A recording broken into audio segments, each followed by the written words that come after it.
Hi and welcome to MSc. In this video we're going to be looking at the sine law and we're going to be going over three specific scenarios. So there are really three different scenarios for the sine law when we know two sides and the non-contained angle. So the first scenario is where we have A, which is one of the sides that we know, is less than C, which is the other side we know, times sine of the angle A, which is the angle that we know. So let's unpack what this C sine A means. And to do that, we're going to go over to GeoGebra. And GeoGebra is a great online tool. I fully encourage you to check it out.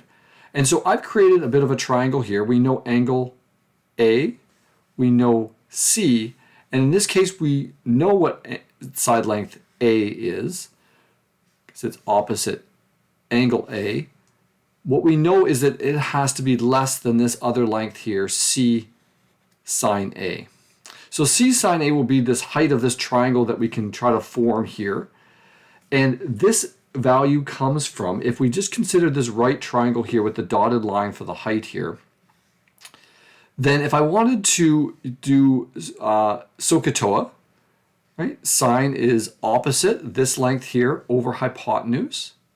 And then if I rearranged and solved that for the height here, this length, this opposite side, then I would get the hypotenuse times sine of the angle. So that's where that comes from. So this just represents that height of the triangle. And here we know that this side length A has to be less than that length. And you can tell here what that results in is no triangle can be formed, right? No matter where I put this, it's not going to be able to close with this angle that's set here at A. So what that means for us in this first scenario is that there's no possible triangle, right? We have this arm length on the triangle that doesn't exist, just swings freely. It never touches the bottom. And the bottom is down there because of the angle that's been set at A. So that's the first case. No triangles possible. Second scenario is, well, what if this side length A was equal to the height of the triangle? What would that cause? So let's again go back to GeoGebra and let's try that. What would happen if this was equal to that length? Well, there's only one option and you'd get this right triangle. Here we have A equal to C sine A. So in this case, we'd have one possible right triangle, and that's really it, right? This here is equal to side length A, right? Just like these were side length A up here.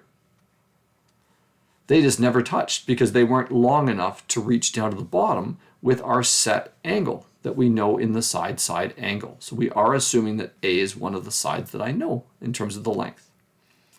So that's two of the three scenarios. The third scenario actually has three parts to it. So here we say that A is longer, and there's three different scenarios that fit under this umbrella. The first is where A is less than C. So let's go back to GeoGebra again and see what that looks like. So here we can say, okay, we need it to, this length A to be longer than C sine A. So there it is. But we also need it to be shorter than side length C. This might be a good time to remind you too that different textbooks, different resources might call A, B, and C here, they might call them different letters, or they might rotate where they are. So check the resources you have to work with, check your notes, check what your teacher's done, and maybe you've even seen it with multiple orientations to kind of get you to practice all that. So just be aware of that when you're comparing this to your notes or your resources. So again, in this scenario, we have A here being longer than the height of the triangle, and we know that it can't be longer than C for this subcategory. So in this case, we have two scenarios. I have this one, and I have that one. Those are both where A is longer than C sine A and shorter than C itself. So we might already be familiar with this. We have two possible triangles. We have an acute angle and we have an obtuse angle.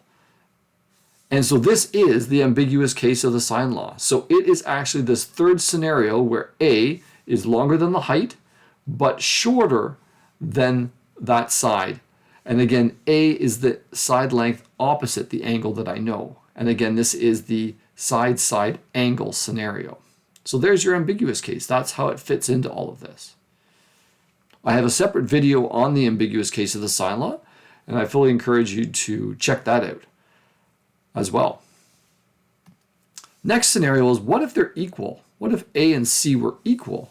Well, if I have two equal sides on a triangle, that makes an isosceles triangle. And there's only one option for that, because if I did this, that's not enclosing a triangle at all. So it's got to be this version, and there's only one possible piece there. So this is my isosceles triangle.